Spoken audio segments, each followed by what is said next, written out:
श्री शरतचंद्र चट्टोपाध्याय जी द्वारा रचित उपन्यास चरित्रहीन भाग 15। लगभग 2 घंटे के बाद सतीश पाथुरिया घाट जाने के लिए जब घर से निकला तब उसने मन ही मन कहा, ओह कैसी शैतान है यह औरत।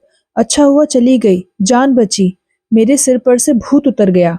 राह में चलते चलते वह सोचने लगा, लेकिन मैं आज उपेंद्र दादा को कैसे मुंह दिखाऊंगा।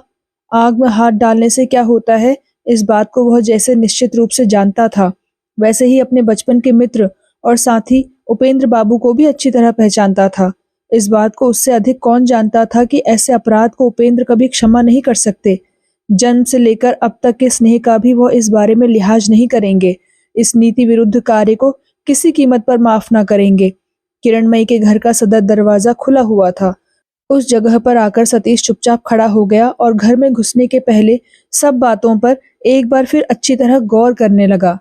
ख्याल आया कि उपेंद्र दादा क्या सिर्फ उसके परम मित्र, गुरु और आदर्श ही हैं? उनसे बढ़कर उसका अपना और कौन है? उन्हीं उपेंद्र दादा के पास जाकर सिर ऊंचा करके खड़ा होने की उसके लिए तनिक भी राह नहीं रही है। उसने कल्पना के द्वारा स्पष्ट देख पाया कि आज सामना होते ही उनके अत्यंत कठोर रूखे नेत्रों की जलती हुई दृष्टि जन्म भर की मित्रता, स्नेह, प्रेम सब कुछ चुपचाप भस्म कर देगी, कुछ भी माफ नहीं करेगी। और क्या इतना ही होगा, इस घर का दरवाजा भी निश्चय ही उसके मुंह के सामने ही आज से हमेशा के लिए बंद हो जाएगा। आज वह कौन मुंह लेकर प्रवेश करेगा? किंतु इतनी हानि, इतनी लांछना जिसके कारण हुई, इतना बड़ा सर्वनाश जो कर गई, वह उसकी कौन थी? वह खुद हाथ नहीं आई अथचा उसको बांध गई। उसने दुख नहीं भोगा अथचा उसे दुख के सागर में डुबा गई। उसे सत्य कहकर स्वीकार नहीं किया जा सकता अथचा मिथ्या कहकर उड़ा देना, भूल जाना भी बूते के बाहर है।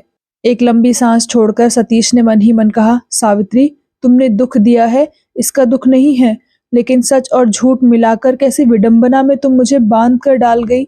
एकाएक दासी ने दरवाजे के बाहर सिर निकाल कर कहा, आपको बहुरानी बुला रही हैं।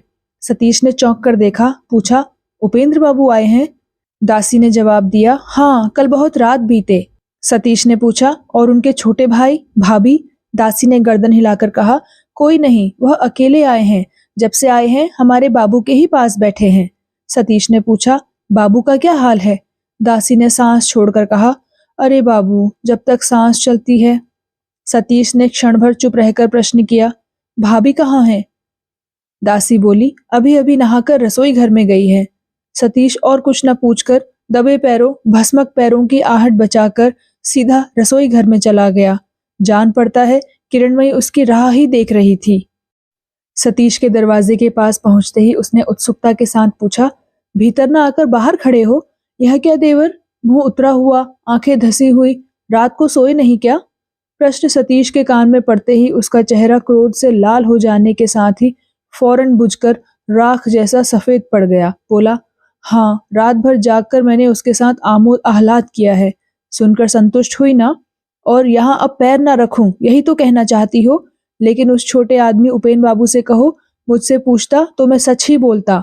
संसार में उसके अलावा और लोग भी सच बोल सकते हैं। इसके सिवा वह मेरा ऐसा कोई नहीं कि डरकर मुझे झूठ बोलना पड़ता। कह देना उससे, समझी भाभी? इतना कहकर सतीश लौट पड़ा। अकस्मात सतीश का यह भाव, यह उग्र कंठस्वर किरणमयी भौचक्की सी हो गई।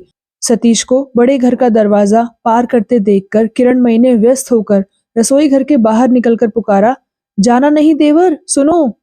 सतीश घूमकर खड़ा हो गया और चिल्लाकर बोला, सुनकर क्या होगा? सच कहता हूँ भाभी, मैंने सपने में भी नहीं सोचा था कि वह इतना ओछा है। जहाँ वह रहेगा वहां मैं नहीं रहूंगा। आज समझ पा रहा हूँ कि उस दिन एकाएक पिताजी ने वैसी चिट्ठी क्यों लिखी थी। लेकिन उस छोटे आदमी से कह देना कि मैं उसकी परवाह नहीं करता। किरणमयी ने व्याकुल होकर कहा, किसे? क्या कह रहे हो देवर? सतीश बिफर उठा, ठीक कह रहा हूँ, बिल्कुल ठीक। उससे कहो, वह समझ लेगा। और तुमसे भी कह जाता हूँ, आज तुमने बिना दोष के अपना दरवाजा मेरे लिए बंद जरूर कर दिया है, लेकिन एक दिन समझोगी कि सतीश चाहे जितना बुरा हो, उस पर विश्वास करके कभी कोई ठगाया नहीं है। एक बात उससे और कह देना, वह चाहे जितनी जी भरकर मेरे सर्वनाश की चेष्टा कर ले, लेकिन मैं भी उसे अब अपना मुंह नहीं दिखाऊंगा। और वह भी। अकस्मात सतीश दरवाजे की ओर देखकर रुक गया और उसी दम मुंह फेरकर आंधी की तरह तेजी से चल दिया।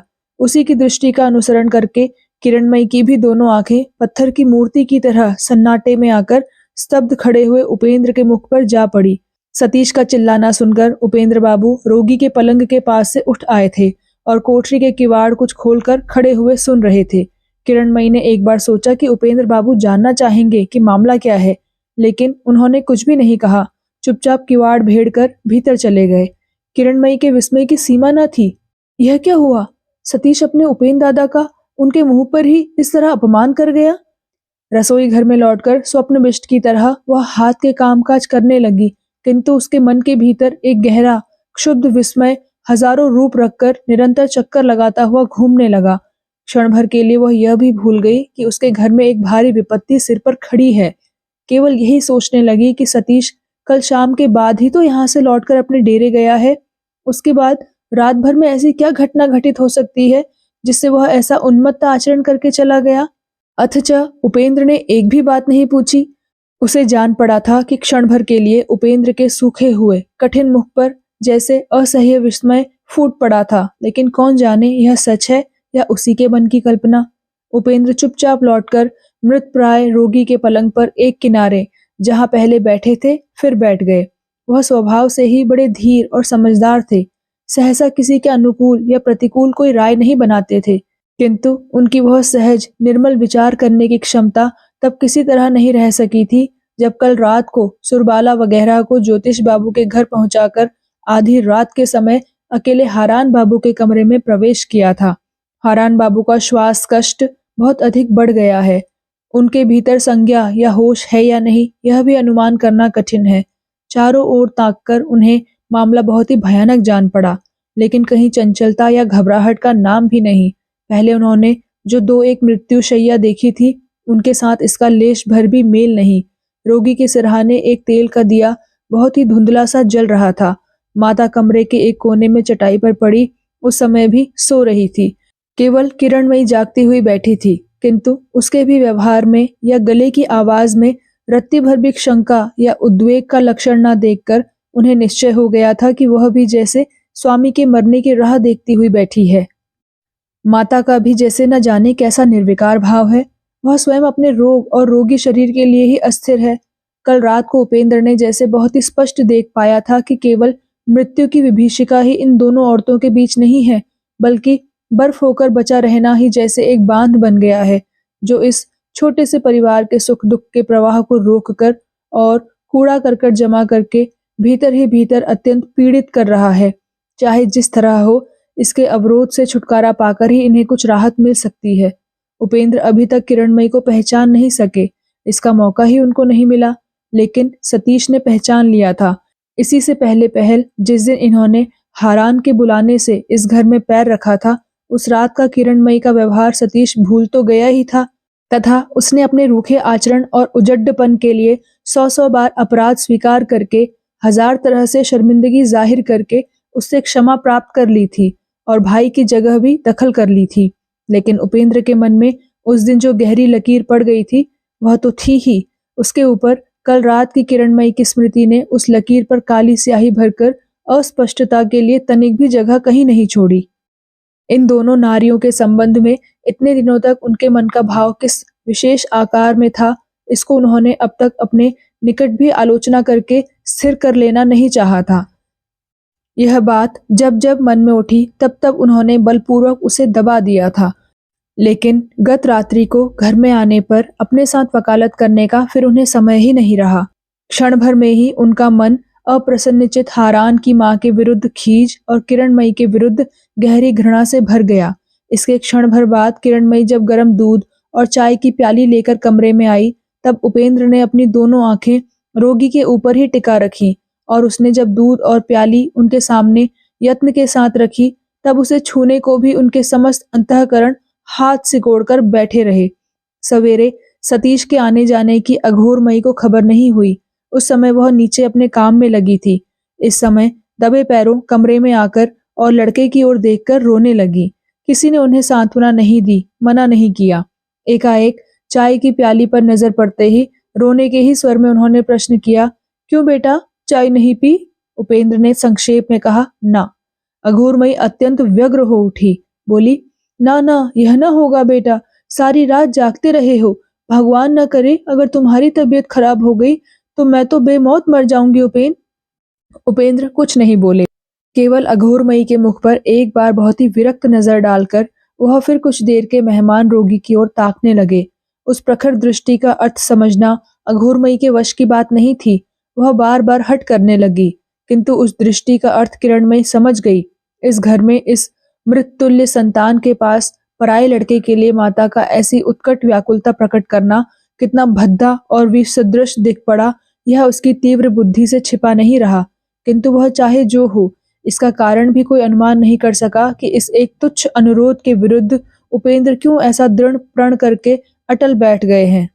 उनका आचरण भी किरणमयी की नजर में कुछ कम असंगत नहीं जंचा।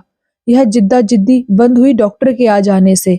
अंग्रेज डॉक्टर 2-3 मिनट रोगी की देखभाल करने के बाद जवाब दे गया।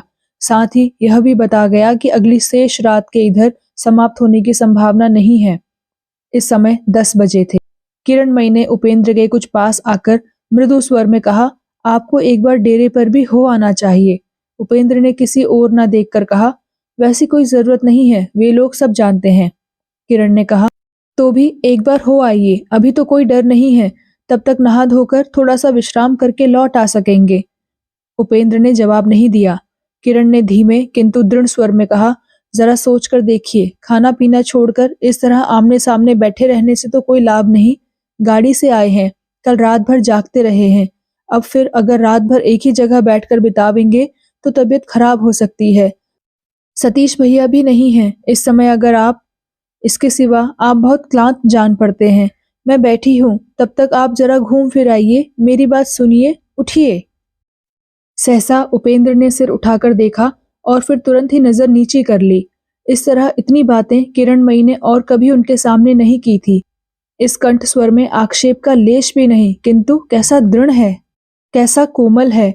उपेंद्र के कानों में यह किरणमयी का प्रथम स्नेहमय कातर अनुरोध अकस्मात कैसा मधुर मनोहर होकर गूंज उठा।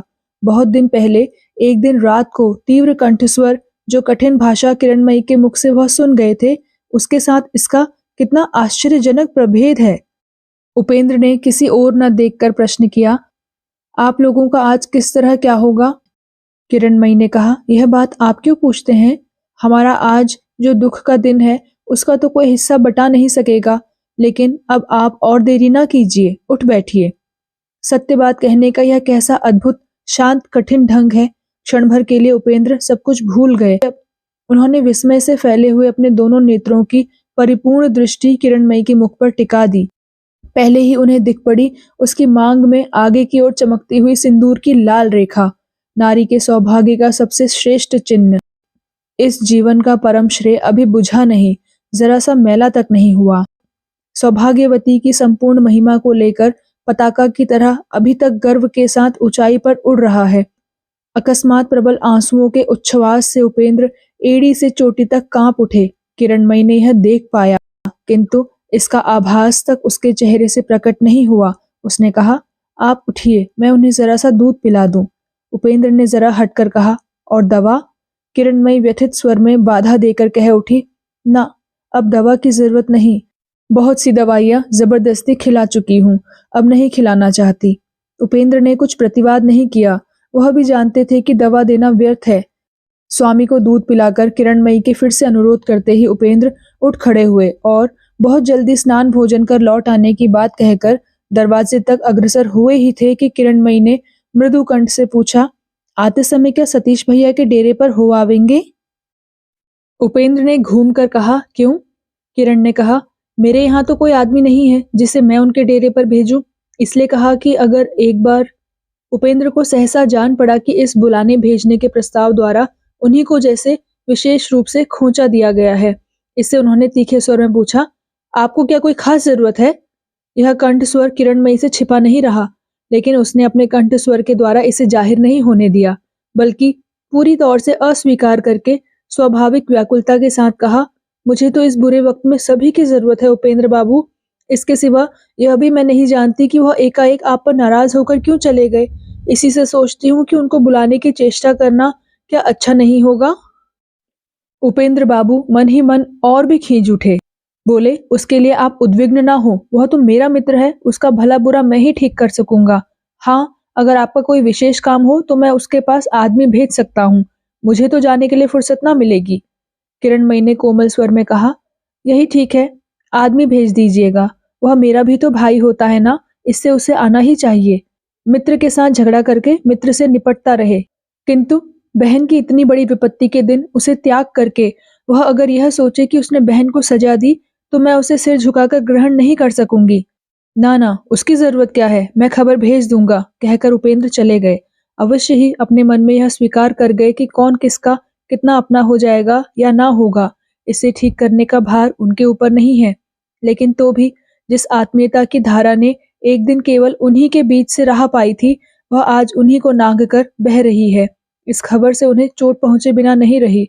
मित्र के साथ वह चाहे जो कर सकते हैं, किंतु उनके भाई बहन के निकटतम संबंध पर किरणमयी किसी भी मित्र को हाथ लगाने नहीं देगी, इस बात को उसने बिल्कुल ही स्पष्ट कर दिया था। वास्तव में उन लोगों की भलाई बुराई को लेकर अपने को उद्विग्न करने का अधिकार अब उपेंद्र को नहीं है। उस छोटी सी गली को तेजी के साथ पार करके उपेंद्र सड़क पर आकर एक किराए की गाड़ी पर बैठ गए, किंतु उस अंधकारपूर्ण शीतल मृत्युपुरी से बाहर निकलकर शहर के इस तेज धूप से प्रकाशित सतीव कर्मचंचल राजपथ पर आकर भी उन्हें आराम नहीं मिला। मन के भीतर न जाने कैसी एक जलन सी होने लगी। आवश्यक होने पर किरणमयी कैसी कठिन और उग्र हो सकती है, उपेंद्र ने एक दिन देखा था, किंतु उसका शांत विरोध भी उससे कम कठिन नहीं होता। इसका इन थोड़ी सी बातों से ही आज उन्होंने स्पष्ट अनुभव किया। यह मालूम हो गया कि किरणमयी जान गई है कि सतीश के साथ उसका झगड़ा हो गया है, किंतु उसका कारण चाहे जो हो, प्रयोजन होने पर उसका विचार वह आप ही करेगी। उपेंद्र को उसमें किसी तरह हाथ न डालने देगी। यही बात घूम फिरकर उनके मन में खोंचा दे देकर निरंतर आने जाने लगी कि वह सतीश का मित्र अवश्य है, किंतु सतीश चाहे जो करे और चाहे जैसा हो, वह उसका भाई है। स्त्रियों के संबंध में उपेंद्र का मत बदलने का समय आ पहुंचा। कारण स्त्रियों का जो कुछ है वह सबका सब स्त्री जात शब्द के भीतर समाया हुआ है। यह जो उनके मन में एक सदैव अवज्ञा का भाव जड़ जमाए हुए था, आज एकदम उसकी जड़ पर चोट पड़ गई। आज उन्हें मन ही मन स्वीकार करना पड़ा कि यह धारणा सत्य नहीं है। ऐसी औरतें भी हैं जिनके सामने पुरुष का आकाश को छूने का सिर अपने आप ही झुक जाता है, जोर नहीं चलता, सिर झुकाना ही पड़ता है। किरणमयी ऐसी ही नारी है। उस प्रथम परिचय की रात को इसी के संबंध में उपेंद्र ने सतीश के आगे मुंह से कुछ और कहकर भी हृदय के भीतर सकरुण घृणा के साथ सोचा था कि ये सब उसी उग्र प्रकृति की प्रचंडा नारी हैं, जो बहुत ही साधारण कारण से सुध-बुध खोकर उन्मत्त बुद्धि के सहारे बात बात में विष खाकर गले में फांसी लगाकर विभत्स कांड कर बैठती हैं। आज उन्होंने देख लिया कि नहीं, ऐसा नहीं है। ये अत्यंत संकट के समय भी दिमाग सही रख सकती है और तनिक भी उग्र न होकर सहज ही ऐसी प्रबल शक्ति का प्रयोग कर सकती है जिसे रोकने की ताकत और चाहे जिसमें हो, उनमें तो नहीं है। अतएव सतीश के इस घर में आने जाने के संबंध में उनकी निरपेक्ष कर्तव्य बुद्धि चाहे जो उपदेश दे, किरणमयी का आह्वान संदेश आज उन्हें खुद जाकर या आदमी भेजकर पहुंचाना ही होगा। किंतु राह में जाते जाते वह इस बात की जितनी ही आलोचना करने लगे, उनका मन उतना ही विक्षुब्ध होने लगा। कारण सतीश को वे इतना चाहते हैं, इसलिए आज उसके ऊपर उनकी वितृष्णा का अंत नहीं था। उसने जो अपराध किया है उसका विचार तो और कभी होगा, किंतु आज जो वह प्रकट रूप से उन्हीं के मुंह पर सामने खड़े होकर उनके चिरदिन के अधिकृत बड़े भाई के सम्मानित आसन को दर्प के साथ पैरों से रौंद गया, कोई संकोच नहीं किया, कोई लिहाज नहीं किया। और किरणमयी ने यह सब देखा। यह लज्जा ही सारे दुखों से बढ़कर उनके मर्म में जाकर चुप गई थी। सतीश उनको अकथ्य भाषा में अपमानित कर गया। इस लांछना की बात को वह प्राण जाने पर भी किसी के भी आगे स्वीकार नहीं कर सकते। उनका वह सतीश आज इतना नीचे गिर गया है कि उन्हें गालियां दे गया। उनकी उम्र की भी मर्यादा नहीं रखी। कुछ दिन पहले उपेंद्र ने, जबकि वे घर पर थे, एक गुमनाम पत्र सतीश के संबंध में पाया था। वह पत्र राखाल का लिखा हुआ था। जब दोनों में सद्भाव था, तब सतीश के मुंह से ही राखाल ने उसके इन परम मित्र की अलौकिक कहानी सुनी थी। वास्तव में सतीश का परिचित ऐसा कोई न था जिसने उसके मुख से उपेंद्र दादा की असाधारण विद्या, बुद्धि और विशेषकर उनके उज्जवल निष्कलंक चरित्र की प्रशंसा न सुनी हो। सतीश को सबसे अधिक गर्व था उपेंद्र दादा के अपार स्नेह का। उसी स्थान पर चोट मारने से बढ़कर सांघातिक प्रहार सतीश के लिए और कोई नहीं हो सकता।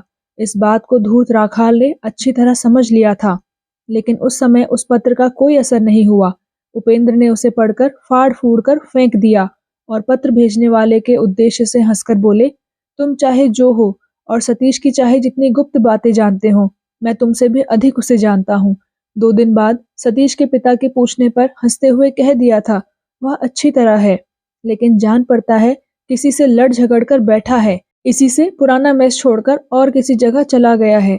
उसी आदमी ने एक बेनामी चिट्ठी में उसके बारे में अनाप शनाप लिख भेजा है। वृद्ध ने घबराकर पूछा था, अनाप शनाप क्या लिखा है उपेंद्र ने जवाब दिया था कि वह ढेर का ढेर झूठ सुनकर आप क्यों अपना समय नष्ट करेंगे, उससे कोई लाभ नहीं। मैंने तो सतीश को अपने हाथों आदमी बनाया है। मैं बेखटके किसी के सामने कसम खाकर कह सकता हूँ कि वह ऐसा कोई काम नहीं कर सकता जिससे किसी को सिर नीचा करना पड़े। आप निश्चिंत रहिए, यह विश्वास अगर मुझे न होता तो मैं अब तक यहाँ बैठा न रहता। उपेंद्र के इस विश्वास की जड़ पर वज्रपात हुआ। अपनी आंखों से सावित्री को देखकर सतीश के सूने कमरे में प्रसाधन निरता अकेली रमणी, उसकी वह कैसी सुगभीर लज्जा थी और सारी लज्जा को दबाकर उसके उन दोनों विशाल नेत्रों की व्यथित व्याकुल दृष्टि में कैसा त्रास फूट उठा था। सो क्या भूल जाने की बात है? एक क्षण में ही उपेंद्र के मन में राखाल की उस विस्मृत प्राय चिट्ठी का आद्यांत एकदम जैसे अग्निमय अक्षरों में जल उठा था। प्रश्न करने का, संशय करने का बिल्कुल ही अवकाश न था। राखाल ने उस चिट्ठी को विश्वास के योग्य बनाने में कोई कसर नहीं रखी थी। उसमें सावित्री का नाम तो था ही, तरह तरह ब्यौरों में वह यह भी लिखना न भूला था कि उसके बाएं गाल पर एक छोटा सा काला मस्सा भी है। यह चिन्ह इतना सुस्पष्ट था कि पहली नजर में ही उपेंद्र ने उसे देख लिया था। सतीश को बुला देने का अप्रिय काम इधर से ही करते जाएं या नहीं, यह निश्चय करने के पहले ही उपेंद्र की गाड़ी ज्योतिष बाबू के घर के सामने पहुंच गई। फाटक में घुसते ही उपेंद्र की उत्सुक दृष्टि जैसे किसी ने उस घर के दक्षिण ओर के 2 मंजिले कमरे की ओर खींच ली। उपेंद्र ने ऊपर की ओर देखा, जिसकी निसंशय रूप से प्रत्याशा की थी, ठीक वही है। खुली हुई बड़ी खिड़की को पकड़े एक निश्चल मूर्ति उस राह पर ही संपूर्ण प्राण और मन बिछाए खड़ी है।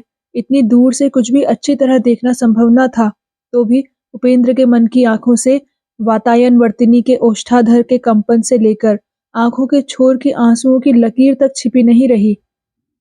उपेंद्र की इतनी देर की चिंता ज्वाला, रोष और अपमान के घात प्रतिघात की वेदना एकदम धो पूछ गई। केवल यही एक बात मन में जाग उठी कि सुरबाला की सारी रात और इतना दिन न जाने किस तरह कटा है, जो नारी उन्हें भरसक घर के बाहर भी निकलने नहीं देती।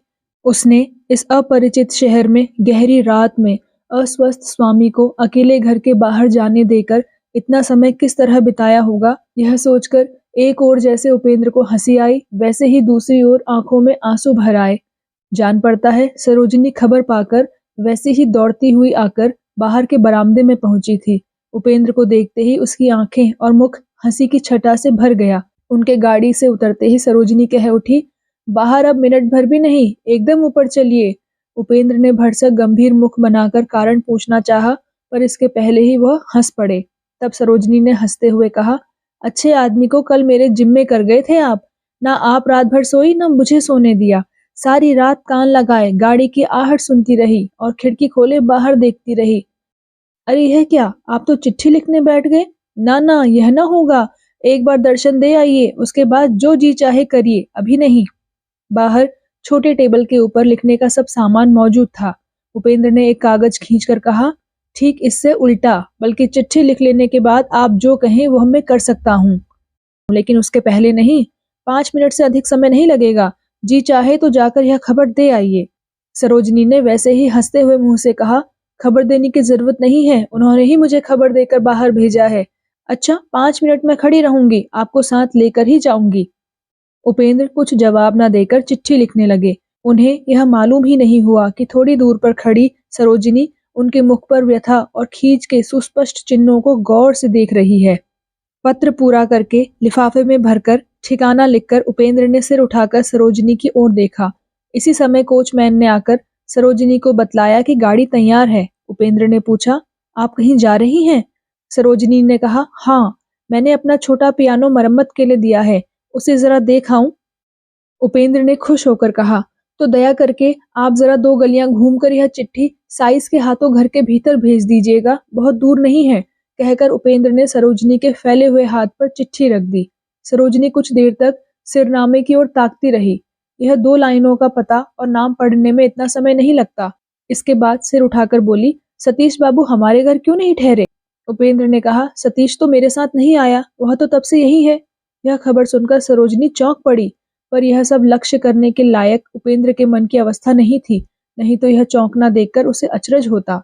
सरोजनी ने अपनी लज्जा को दबाने के लिए सहज भाव से बोलने की चेष्टा करते हुए कहा, इधर तो वे कभी ढुके भी नहीं, हालांकि इतने दिनों से इतने नजदीक रहते हैं। उपेंद्र अनमयस्क होकर और कुछ सोच रहे थे। बोले, जान पड़ता है आप लोगों को वह भूल गया है। बात मामूली और सहज थी, लेकिन कैसी कठिन होकर और एक आदमी के कानों में खटकी। उपेंद्र ने कहा, अच्छा दिवाकर कहाँ है? वह नहीं दिख पड़ता। सरोजनी बोली, वह दादा के साथ हाईकोर्ट की सैर करने गए हैं। चलिए पहले आपको साथ ले जाकर भीतर पहुंचा आऊं, कहकर सरोजनी ने घर के भीतर प्रवेश किया। लगभग 20 मिनट के बाद लौट आकर जब वह गाड़ी में बैठी और आज्ञा के अनुसार सतीश के डेरे की ओर गाड़ी रवाना हुई, तब भीतर बैठी हुई सरोजनी का हृदय भीतर से कांप उठा। गाड़ी जितना ही आगे बढ़ने लगी, उसके हृदय की धड़कन का वेग उतना ही दुर्निवार होने लगा। उसे ठीक जान पड़ने लगा कि वह एक ऐसे गुरुतर काम का भार लेकर जा रही है जिसके सिद्ध होने पर ही उसके अपने भविष्य की भलाई बुराई निर्भर है। थोड़ी ही देर में गाड़ी सतीश के डेरे के सामने जाकर रुकी और साइस चिट्ठी लेकर उतर गया। सरोजनी गाड़ी के एक कोने में निश्चेष्ट होकर बैठी उधर ही कान लगाए थी। उसने सुना, साइस ने जाकर दरवाजा खटखटाया। कुछ देर बाद उसे जान पड़ा कि किसी ने दरवाजा खोला और साइस भीतर गया। इसके बाद हर घड़ी किसी का सुपरिचित गंभीर कंठस्वर कानों में पड़ने की आशंका और आकांक्षा से वह स्तब्ध और पुलकित होकर बैठी रही। वह निश्चित जानती थी कि साइस से यह सुनकर कि गाड़ी के भीतर कौन बैठा है, सतीश आप ही आकर उपस्थित होगा, उसे एक बार भी यह ख्याल न आया कि जो आदमी इतने दिन इतने पास रहकर भी इस तरह निर्लिप्त रह सकता है, उसे यह खबर भी शायद रत्ती भर विचलित नहीं कर सकेगी।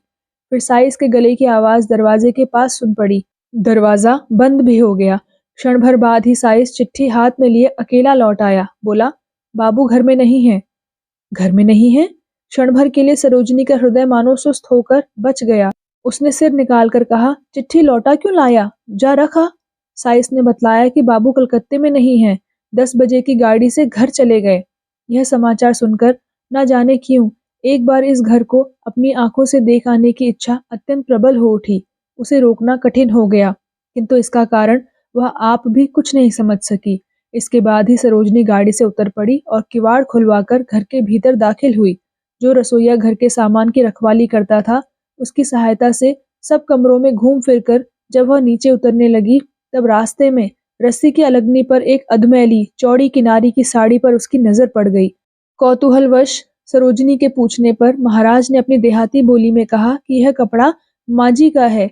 सावित्री ने तीसरे पहर स्नान करके पहनी हुई गीली साड़ी सूखने के लिए डाली थी, वह अब तक उसी जगह टंगी है। सरोजनी ने विस्मित होकर तरह तरह के प्रश्न करके इस माजी के बारे में जो कुछ जाना, उससे उसे और भी आश्चर्य हुआ। जो बातें साधारणतः सहज भाव से हुआ नहीं करती और जिनमें पाप होता है, उन्हें तह तक नजर डालकर समझ न पाने पर भी सभी अपनी बुद्धि के अनुसार उनका एक अर्थ लगा लेते हैं। यह पाचक भी सपत्नीक उपेंद्र के आने और तत्काल चले जाने से लेकर आज अपने मालिक की अकस्मात स्वदेश यात्रा तक जो इन माजी का संस्रव था, उसे अनुभव कर सका था। खासकर सतीश का अस्वाभाविक आर्तमुख और उद्भ्रांत भाव किसी की भी आंख से छिपा रहना संभव न था।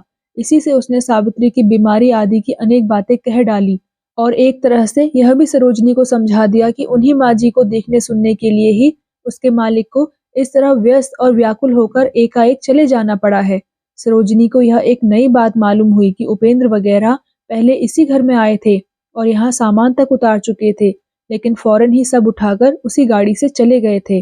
अथच उनमें से किसी ने सतीश का नाम तक नहीं लिया।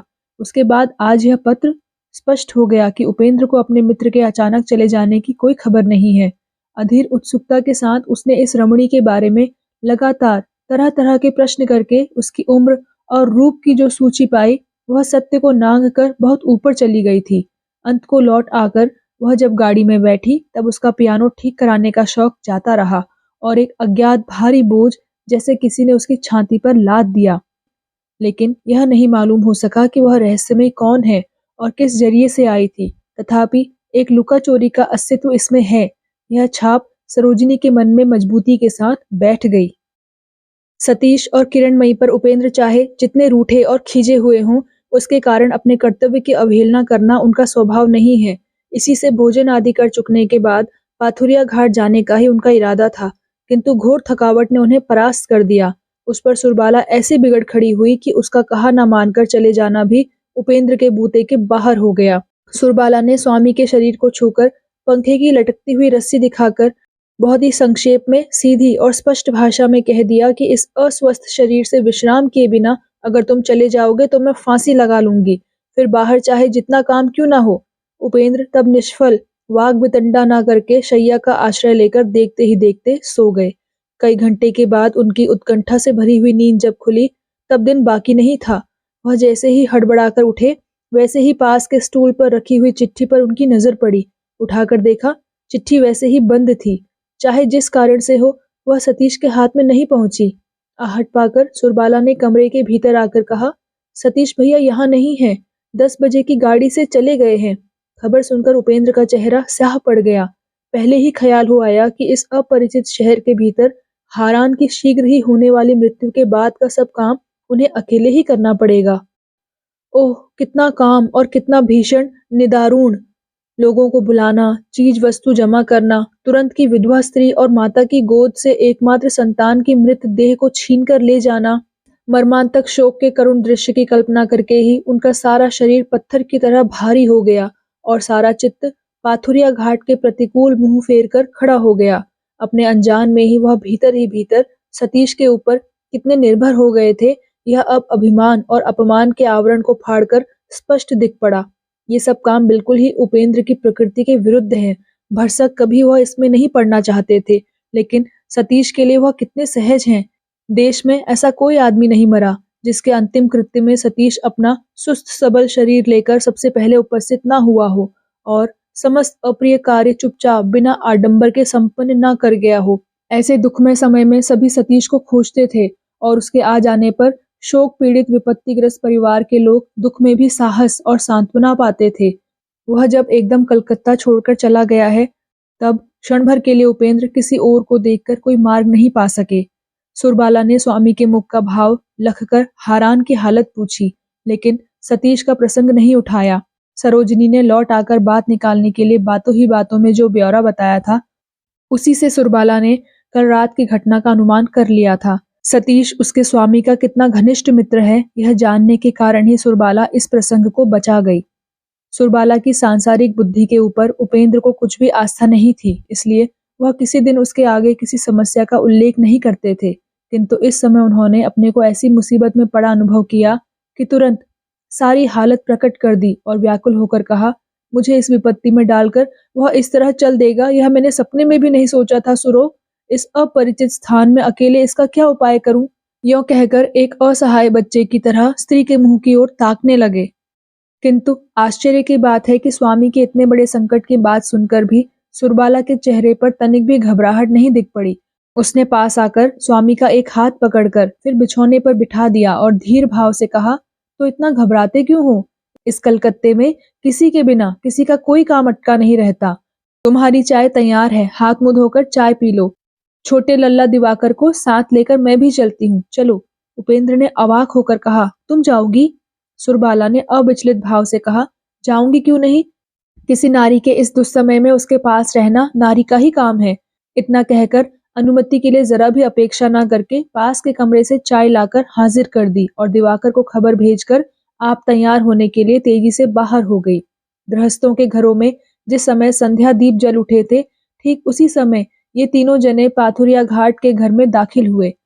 सदर दरवाजा खुला हुआ था, लेकिन नीचे कोई कहीं नहीं था। जरा सी आहट तक ना थी। अंधेरी रात में वह घर मसान की तरह स्तब्ध था। दोनों जनों को सावधानी से अपने पीछे आने का इशारा करके उपेंद्र चुपचाप ऊपर चढ़कर हारान के कमरे के बंद दरवाजे के सामने आकर क्षण भर के लिए स्तब्ध होकर खड़े हो गए। भीतर से केवल एक मर्मभेदी लंबी सांस आकर कानों से टकराई। कांपते हुए हाथ से दरवाजा ठेल कर देखते ही अंधेरे से घिरे बिछौने पर सिर से पैर तक कपड़े से ढकी हारान की लाश दिखाई दी। मृतक के दोनों पैरों पर मुंह रखे सद्यो विधवा किरणमयी पट पड़ी हुई थी। उसने एक बार सिर उठाकर उधर देखा और इसके बाद ही वह बिजली सी तेजी से खड़े होकर आर्त कंठ से मैया री कहकर उपेंद्र के पैरों पर बेहोश होकर गिर पड़ी। उसी घड़ी पलक मारते ही सुरबाला ने घबराए हुए हतबुद्धि स्वामी को एक तरफ ठेलकर कमरे में जाकर किरणमयी का सिर अपनी गोद में ले लिया।